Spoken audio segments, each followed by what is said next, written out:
बिहार के बक्सर में भीषण सड़क हादसा, ट्रक और ट्रैक्टर की टक्कर हुई, 3 लोगों की मौत, 2 लोग गंभीर रूप से घायल। हादसे के दौरान ट्रक और ट्रैक्टर के उड़े पर खच्चे।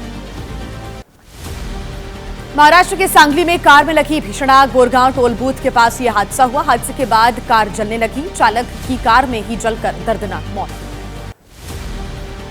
महाराष्ट्र के धुले में नेशनल हाईवे पर हादसा, बस में आग लगने से मचा हड़कंप, सभी यात्री सुरक्षित, बस जलकर खाक। आग लगने का कारण अभी तक साफ नहीं। फिरोजाबाद में चलती बस में लगी आग, फायर ब्रिगेड ने मौके पर पहुंचकर आग पर काबू पाया। हादसे में किसी यात्री को नहीं पहुंचा नुकसान। मुंबई के कांदिवली इलाके में कार में लगी आग, चालक ने समय रहते कूदकर अपनी जान बचाई। फायर ब्रिगेड की मदद से बुझाई गई कार में लगी हुई आग। महाराष्ट्र में अकोला से अमरावती जा रहे ट्रक का फटा टायर, डिवाइडर से टकराने के बाद पलटा ट्रक। कपास से लदे ट्रक में भीषण आग लगी, ड्राइवर ने किसी तरह कूदकर अपनी जान बचाई। कुवैत की 2 दिवसीय यात्रा से लौटे प्रधानमंत्री नरेंद्र मोदी। यात्रा को लेकर पीएम मोदी ने कहा, धन्यवाद कुवैत, ये यात्रा ऐतिहासिक थी और हमारे द्विपक्षीय संबंधों में इससे बहुत बढ़ोतरी होगी। प्रधानमंत्री नरेंद्र मोदी को कुवैत का सर्वोच्च सम्मान कुवैत के अमीर ने ऑर्डर ऑफ मुबारक अल कबीर ने किया है सम्मानित। मित्रता के प्रतीक के रूप में राष्ट्राध्यक्षों को दिया जाता है सम्मान। प्रधानमंत्री नरेंद्र मोदी के कुवैत दौरे से रणनीतिक साझेदारी तक बढ़े भारत और कुवैत के रिश्ते। रक्षा सहयोग के लिए एक अहम समझौते पर भी हुए हस्ताक्षर, कई दूसरे क्षेत्रों में भी हुए समझौते। सीमा पार आतंकवाद की भारत कुवैत ने स्पष्ट रूप से की निंदा, आतंकवाद रोधी सहयोग बढ़ाने का संकल्प लिया। आतंकवाद के वित्त पोषण और सुरक्षित पनाहगाहों पर रोक की अपील की। प्रधानमंत्री नरेंद्र मोदी रोजगार मेले के तहत आज 71,000 से ज्यादा नियुक्ति पत्र सौंपेंगे। केंद्र सरकार के विभागों और संगठनों में नियुक्तियां वीडियो कॉन्फ्रेंसिंग के जरिए करेंगे संबोधित। आज क्रिसमस समारोह में शामिल होंगे PM Modi. Catholic bishops conference of India ने आयोजित किया ये कार्यक्रम। ईसाई समुदाय के प्रमुख नेताओं से करेंगे बातचीत।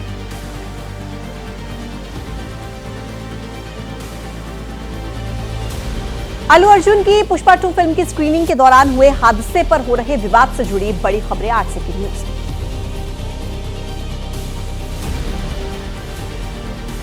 अभिनेता अल्लू अर्जुन के घर के बाहर प्रदर्शन और तोड़फोड़, पुलिस ने उस्मानिया यूनिवर्सिटी के ज्वाइंट एक्शन कमेटी के 6 नेताओं को पकड़ा है। कहा, एक्टर की तरफ से नहीं मिली कोई शिकायत। अल्लू अर्जुन के घर पर हमले का मामला, तेलंगाना के सीएम रेवंत रेड्डी ने दिए कड़ी कार्रवाई के निर्देश। कहा कि इस मामले में कोई भी कोताही बर्दाश्त नहीं की जाएगी। अल्लू अर्जुन के पिता अल्लू अरविंद ने कहा, यह हमारे बोलने का सही मौका नहीं, कोई हंगामा करने आएगा तो पुलिस करेगी कड़ी कार्रवाई। ऐसी घटनाओं पर ध्यान दें। एक्टर अल्लू अर्जुन के घर पर तोड़फोड़, घटना को बीजेपी नेता अमित मालवीय ने बताया राज्य प्रायोजित आतंकवाद। एक्सपोज करके कहा, मोहब्बत की दुकान में नफरत का बिक रहा है सामान। अल्लू अर्जुन पर विवादित बयान देने वाले निलंबित एसीपी विष्णुमूर्ति पर कार्रवाई के लिए डीजीपी को भेजी ये रिपोर्ट। कहा था, फिल्म में पुलिस को नीचा दिखाने की कोशिश की गई है।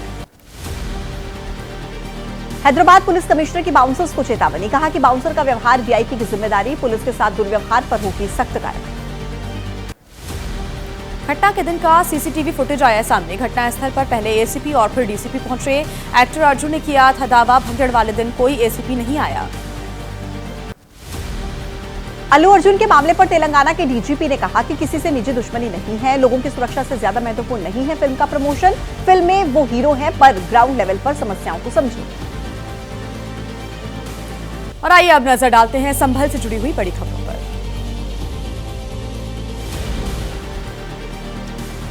संभल जिले के चंदौसी तहसील में मिली बावड़ी की खुदाई जारी। 5 फीट तक की खुदाई के बाद मिला बावड़ी का पूरा परिसर। शनिवार से जारी खुदाई में मिल रहे हैं कुएं और कमरे के अवशेष।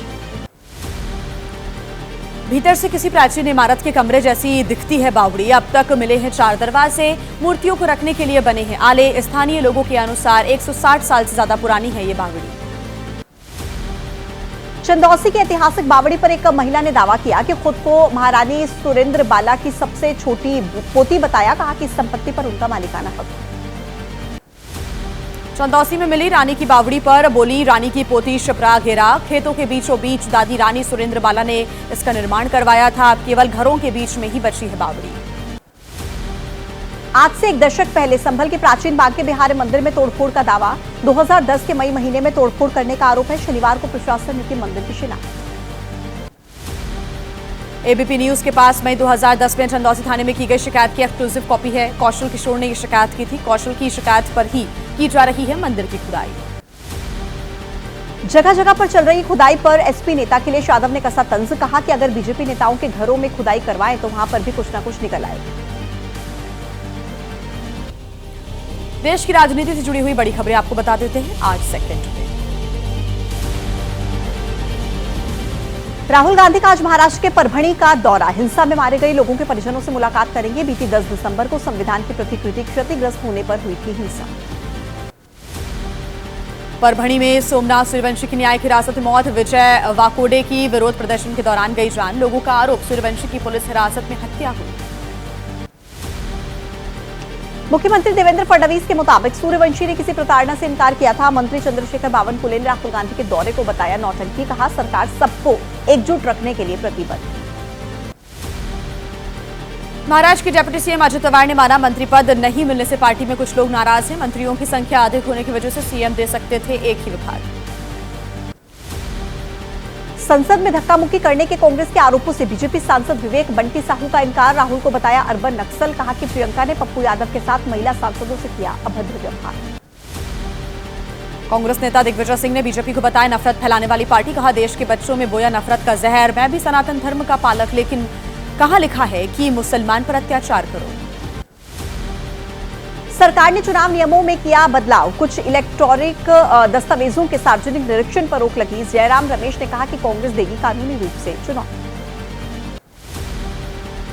चुनाव नियम में बदलाव को लेकर खड़गे का आरोप। मोदी सरकार ने निर्वाचन आयोग की शुचिता को सुनियोजित तरीके से नष्ट किया। यह संविधान और लोकतंत्र पर सीधा हमला। मल्लिकार्जुन खड़गे के बयान पर केंद्रीय मंत्री धर्मेंद्र प्रधान का पलटवार। जनता के बार बार नकारे जाने की वजह से कांग्रेस नेतृत्व हताश। संवैधानिक संस्था के किसी भी काम को ठहराते हैं गलत। शाह की अंबेडकर पर टिप्पणी के मामले पर कांग्रेस हमलावर। आज देश भर में कांग्रेस के नेता करेंगे प्रेस कॉन्फ्रेंस। शाह के इस्तीफे की मांग को लेकर कांग्रेस चला रही है देशव्यापी अभियान। सपा प्रमुख अखिलेश यादव ने कहा अंबेडकर को अपमानित करने वालों को सत्ता से बाहर कर देगा पीडीए। राजनीतिक शक्ति हासिल करके तोड़ेगा अपमान की प्रथा। लेफ्ट नेता ने राहुल प्रियंका को घेरा। सीपीआईएम पोलित ब्यूरो के सदस्य ए विजय राघवन का आरोप। सांप्रदायिक ताकतों के समर्थन से राहुल गांधी प्रियंका गांधी ने हासिल की वायनाड में जीत। आज से बिहार के सीएम नीतीश कुमार की प्रगति यात्रा। 28 दिसंबर तक चलने वाली यात्रा की पश्चिम चंपारण के बगहा से शुरुआत होगी। सीएम करेंगे विकास योजनाओं की समीक्षा। आरजेडी सांसद सुधाकर सिंह ने नीतीश कुमार की प्रगति यात्रा पर सवाल खड़े किए। कहा यह उनकी चुनावी पर्यटन यात्रा है। एनडीए में नीतीश कुमार अपनी भूमिका को लेकर संघर्ष कर रहे हैं। नीतीश की यात्रा पर बोले आरजेडी प्रमुख लालू यादव। नीतीश की यात्रा का कोई मायने नहीं, वो इस तरह की यात्रा पर निकलते ही रहते हैं। कांग्रेस पर बीजेपी सांसद प्रवीण खंडेलवाल ने लगाया है आरोप। कहा कांग्रेस ने पूरे देश में की तुष्टीकरण की राजनीति। जब चुनाव आता है तो इसे बनाते हैं अपना हथियार। और आइए अब आपको 8 सेकंड में दिल्ली चुनाव और यहां की राजनीति से जुड़ी हुई तमाम बड़ी खबरें दिखा देते हैं।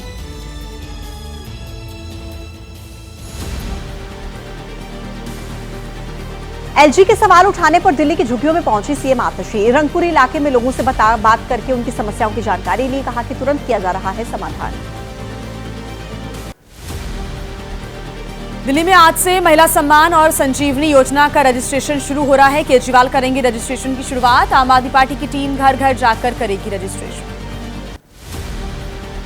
दिल्ली में महिला सम्मान योजना के तहत 2100 रुपए देने का वादा। संजीवनी योजना में 60 साल से ज्यादा की उम्र के लोगों का निःशुल्क इलाज। रजिस्ट्रेशन के लिए दिल्ली का मतदाता होना जरूरी। केजरीवाल की महिला सम्मान योजना पर बीजेपी नेता मीनाक्षी लेखी ने साधा निशाना। कहा उनको 21,000 देने का करना चाहिए था ऐलान, क्योंकि वे 21 रुपए भी महिलाओं को नहीं देने वाले।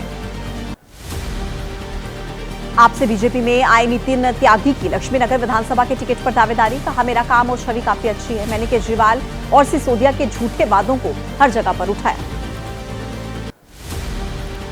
करप्शन के मुद्दे पर बीजेपी आम आदमी पार्टी पर हमलावर है। दिल्ली बीजेपी आज आम आदमी पार्टी के भ्रष्टाचार के खिलाफ जारी करेगी आरोप पत्र। अनुराग ठाकुर, वीरेंद्र सचदेवा सहित कई नेता रहेंगे मौजूद।